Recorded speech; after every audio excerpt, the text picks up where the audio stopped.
Welcome. The first official episode of Uncle Ricky's House for the fantastic year of 2023. Man, I just don't know. In less than 24 hours, the midterm elected Congress will be sworn in, and the United States will have to be ready for at least 2 years of unpredictable holy hell. And in many ways, it's our own fault that we got here, because somebody cast a vote from the American public for these fools. And then again, it's not our fault, some of us, because some of us, didn't vote for these fools.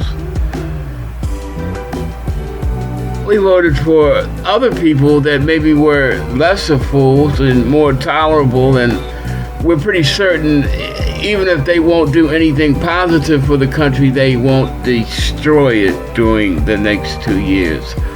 But these fools that are coming in tomorrow, we have no idea, man. They don't even, it's crazy, and I don't mean to be like,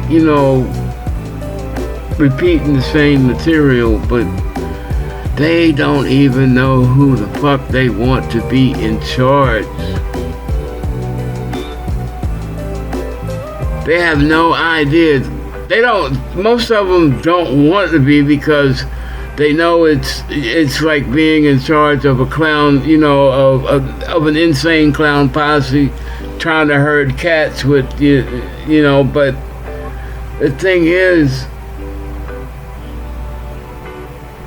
they only want to create chaos, even if it's among their own party. So that tells you what intent they have for the country. They only want to create chaos to keep them out in front of the American public, to keep them out in front of the media, to keep them out in front of society, while they do all their dastardly deeds. But in their case, any PR, even bad PR, is good PR, because it makes their brand sellable. They are out there marketing themselves, getting rich off of the misfortune, the disfortune, the disembodiment of the American culture that they are causing. And people have never enough to call them icons and heroes and free thinkers, and just whatever the fuck validates their craziness for the moment.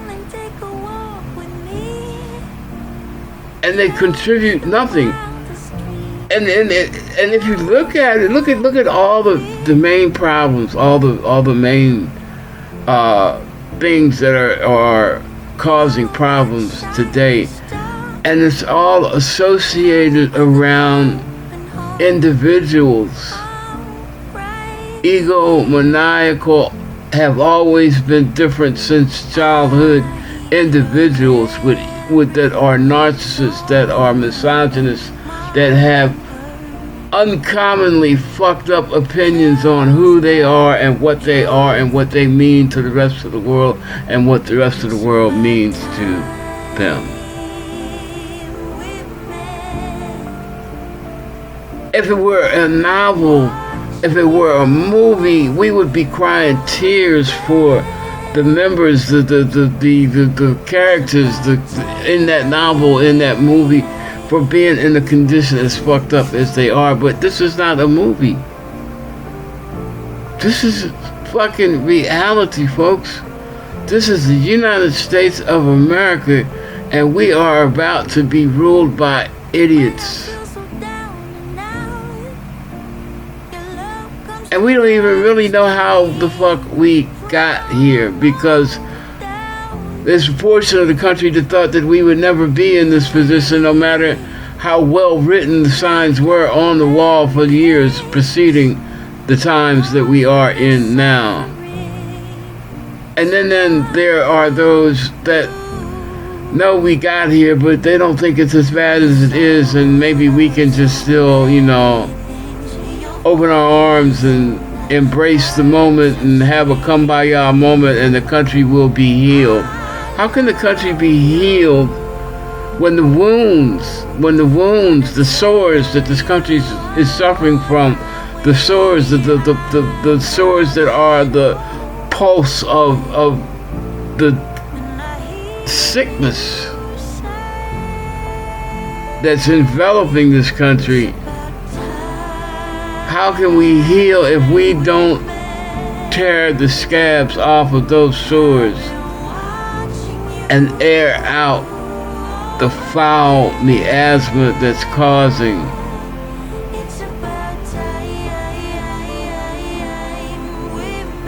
the pain?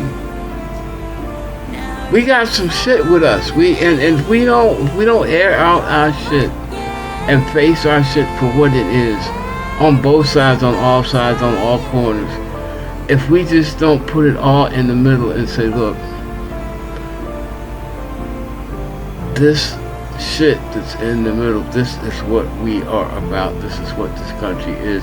This is what we have to work with. This is what we have to depend on to perpetuate this thing called the United States of America. So we, the people, yes, all of us, not just some who think they can and some who believe they should be and others who think that, you know, that they were never intended to be. We all have to get together and make this shit work if we want this to remain an America. And I know to a lot of you that doesn't mean shit, you know. America, it's just a label, you know, just like whatever the name of any other country is, or club, or football team, or college, or... This is your fucking country.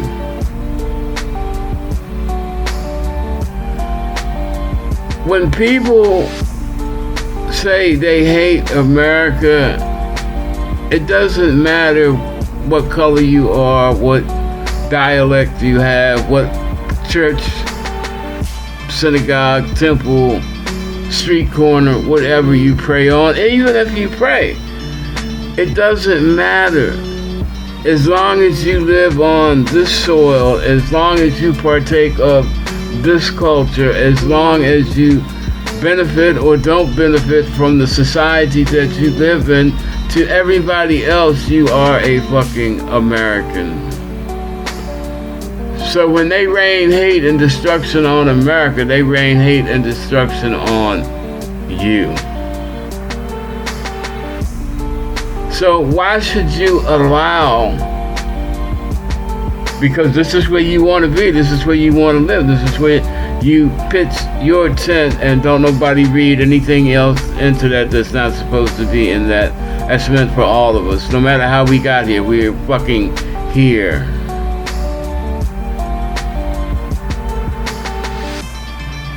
Why can't we work to make this what it should be?